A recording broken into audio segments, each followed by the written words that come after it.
పత్రిక, గలతీయులకు రాసిన పత్రిక 6వ అధ్యాయము 7వ వచనములో మోసపోకుడి, దేవుడు ఎక్కిరింపబడు, మనుషుడు వేదిత్తునో ఆ పంటనే కొయ్యను. వీడు ఇతరులని నీతిమంతులుగా సత్య సంబంధులుగా ఉన్న వ్యక్తులని మరి నిందా ప్రచారం చేయాలని చూస్తున్నాడు, వీడు ఎక్కిరించాలని చూస్తున్నాడు, వీడే ఎక్కిరింతల పాలైపోతున్నాడు. ఆ సంగతి వీడికి అర్థం కావట్లేదు. ఒక దైవ సేవకుని భార్యని ఆ గోపి ఈ అజ్ఞానుడు ఆలింగనం చేసుకుంటున్నాడు. ఎందుకు? ఎంత కమ్ముడు పోయాడు వీడు. వాడు విసిరేసిన ఎంగిలి మెతుకులకి ఆశపడి, వీడు ఒక్కరి మీద కాదండి, వీడి వైఖరి చూడండి. వీడు చర్చి అని పేరు పెట్టుకొని, వీడు పాస్టర్ అని పేరు పెట్టుకొని, వీడి సంఘం ఎంత, సంఘములో సభ్యులు ఎంతమంది అవి చూపించడు.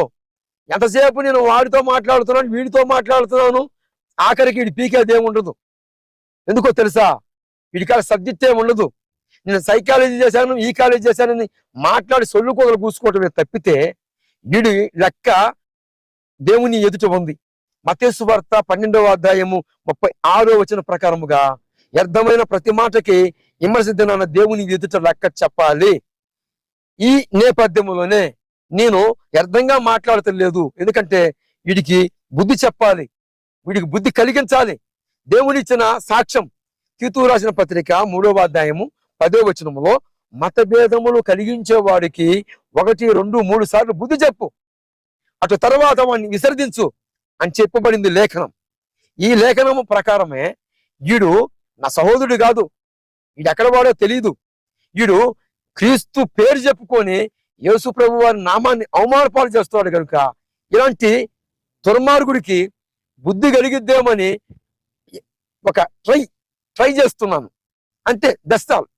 ఇలాంటి నీచుకులు కీచుకులు, ఇలాంటి రాబందులు, మతోన్మాదులు తొత్తులుగా ఉండి ఈరోజు ఈయన నమ్మవద్దు. వీడు నీతిమంతుల మీద నిందా ప్రచారం చేస్తున్న వ్యక్తి. వీడు నీతిమంతులు ఎవరున్నారో చూసుకుంటాడు. ఎందుకంటే వీడు లేటెస్ట్ గా అడుక్కోవటం మొదలుపెట్టాడు. ఈ మధ్య అడుక్కోవటం మొదలుపెట్టాడండి. నీతిమంతులు ఎవరున్నారు, ఎక్కువ సంఘం ఎక్కడ ఉంది, విస్తరణ ఎక్కడ ఉంది మరి అని చూసుకొని ఆ సంఘం మీద గనక, ఆ సంఘంలో ఉన్న నాయకుని మీద గనుక అలాగ నిందా ప్రచారం చేస్తే వెంటనే అరే నేను అన్నయ్య కదా, అన్నయ్య ఇలా చేయడు కదా అని ప్రతి ఒక్కరు వెంటనే ఏం చేస్తారు, తెలియని వాళ్ళు వెంటనే క్లిక్ చేస్తారు. క్లిక్ చేసినప్పుడు ఏమవుతుంది, యూజ్ పెరుగుతుంది. ఇది వీడు చేస్తున్న కుట్ర. ఇది లేటెస్ట్ గా వీడు అడుక్కోవడం మొదలుపెట్టాడు. అటు మతోన్మాదులు కాదు అడుక్కుంటున్నాడు, ఇటు క్రైస్తవులలో ఉన్న నీతిమంతులుగా ఉన్న దైవ సేవకుల మీద నిందా ప్రచారం చేయడం ద్వారాగా వీడికి ధనాగారం నిండుతుంది. ఇది వీడి గోల్. కనుక ప్రేమైన ప్రజలారా, క్రైస్తవులారా, ఇలాంటి అవినీతిమంతుల్ని, పిచ్చెక్కిన పిచ్చి కుక్కలని తరిమి కొట్టాలి. ఈయన సంఘములో నుంచి బహిష్కరణ చేయాలి. సంఘములో ఉన్న వ్యక్తులారా కొంచెం గమనించండి, కొంచెం ఆలోచించండి. దేవుని ఎదుటికి అందరూ వెళ్ళాలి, నీ లెక్క కూడా దేవునికి అప్పగించాలి. ఎబ్రీ పత్రిక 9వ అధ్యాయం 27వ వచనంలో ఉన్న ప్రకారముగా మనుషులందరూ మృతి పొందుతారు, దేవుని తీర్పు ఎదుర్కోబోతారు, లెక్క అప్పగించాలి. సంఘములో ఉన్నవారులారా, ఎక్కడ సంఘం? జాన్ పాల్ దగ్గర ఉన్నవారులారా, అంటే సంఘం ఉందో లేదో తెలియదు కానీ మరి 2 ఉన్నారా, 3 ఉన్నారా, 10 మంది ఉన్నారా, అయినను మీ లెక్క మీరు అప్పగించాలి. మీ కాపరి లెక్క కూడా మీరే అప్పగించాలి. ఎందుకో తెలుసా? మీరు అవినీతిమంతుల దగ్గర ఉంటున్నారు.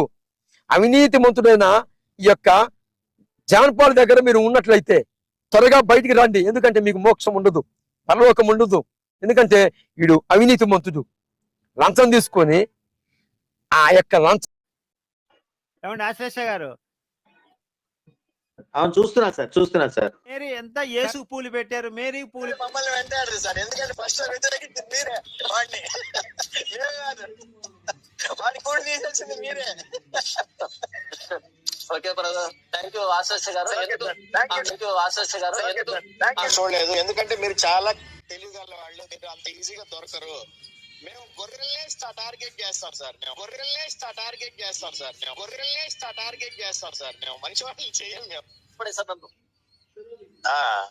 ఇప్పుడు ఏంటంటే సరే దాన్ని టచ్ చేయకుండా మాట్లాడుతున్నా. అభినయ దర్శన గురించి, ఆ వ్యక్తి గురించి ఒక 2 మాటలు ఏమైనా చెప్పండి బ్రదర్. మన కొత్త వ్యక్తులకు అవకాశం ఇద్దాం. Okay sir. ముఖ్యంగా మా యాక్టర్ రాజు గారికి ధన్యవాదాలు తెలియజేస్తాం. ఎందుకంటే ఆయన మంచి గ్రౌండ్ వర్క్ మొత్తం ప్రిపేర్ చేసి చక్కగా ఆయన మంచి ట్రాప్ వేసాడు. అందరికి ఈ గొర్రెలన్నీ పడిపోయినాయి. ఈ గొర్రెలన్నీ కొండ గొర్రెలు అయిపోయినాయి అన్నమాట. Brother thank you very much. అయితే ఒక చిన్న ప్రశ్న మా అందరి, అంటే చాలా మందికి ఉన్న ప్రశ్న అడుగుతున్నాను. దాన్ని స్ట్రైట్ గా 1 word ఆన్సర్ చెప్పేసి మీరు లెఫ్ట్ అవ్వచ్చు. అదేంటంటే 1 word చెప్పేస్తా సార్. చెప్పండి, అడగండి. ఇప్పటి వరకు వచ్చిన ఆడియో రికార్డింగ్ లేనా ఇంకేమైనా ఉన్నాయా? ఇంకా ఉన్నాయి సార్, ఇంకా ఉన్నాయి. ఏమనుకోకపోతే పేర్లు ఎవరైనా చెప్పగలరా? ఏంటండి? ఏమనుకోకపోతే ఎవరెవరు ఉన్నారు అందులో, ఆ ట్రాప్ లో ఉన్నది చెప్పగలరా? జాన్ బాబు ఉన్నాడు. జాన్ బాబు ఉన్నాడు సార్. జాన్ బాబు ఆయన స్కెచ్ చేసుకుని ఆయన ఆడియో ఆయనే పెట్టుకున్నాడు, మహానుభావుడు. కానీ ఆడియో పెట్టొద్దు మమ్మల్ని, అది పెట్టొద్దు అనేసి గోపి గారి కాళ్ళు పట్టుకొని బతిలాడుకొని ఉన్న ఆడియో పెట్టలేదు. మళ్ళీ ఆయన పెట్టాలి కదా, అది కూడా పెట్టాలి కదా సార్. అది పెడతారా మీరు? పెడతా, డెఫినెట్ గా పెడతాం మేము. చెప్పండి, పెట్టాలంటే మీకు పంపిస్తాను నేను అప్పుడే.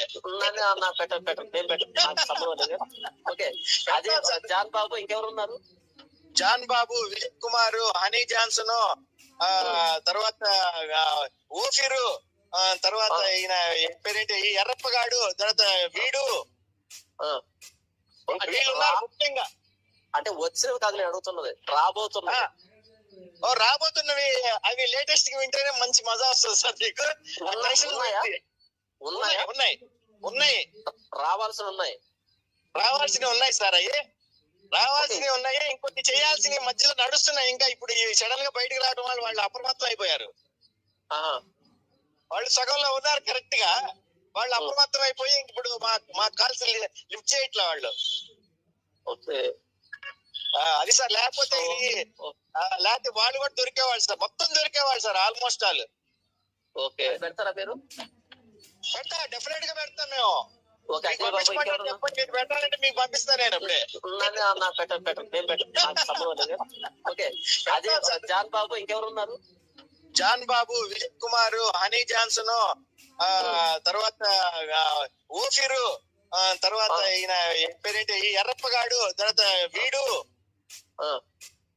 వీళ్ళున్నారు ముఖ్యంగా. అంటే వచ్చినవి కాదు నేను అడుగుతున్నది, రాబోతున్నది. రాబోతున్నవి అవి లేటెస్ట్ గా వింటేనే మంచి మజా వస్తుంది సార్ మీకు. ఉన్నాయి రావాల్సిన ఉన్నాయి, రావాల్సినవి ఉన్నాయి సార్. అవి రావాల్సినవి ఉన్నాయి, ఇంకొన్ని చేయాల్సినవి మధ్యలో నడుస్తున్నాయి. ఇంకా ఇప్పుడు సడన్ గా బయటకు రావడం వల్ల వాళ్ళు అప్రమత్తం అయిపోయారు. వాళ్ళు సగంలో ఉన్నారు కరెక్ట్ గా, వాళ్ళు అప్రమత్తం అయిపోయి ఇప్పుడు మా కాల్స్ లిఫ్ట్ చేయట్లే వాళ్ళు. అది సార్. లేకపోతే వాళ్ళు కూడా దొరికేవాళ్ళు సార్, మొత్తం దొరికేవాళ్ళు సార్, ఆల్మోస్ట్ ఆల్. ఓకే, అంటే అంటే ఇప్పుడు అంటే మాకు వచ్చిన అనాలిసిస్ ప్రకారం అంటే రాజకీయం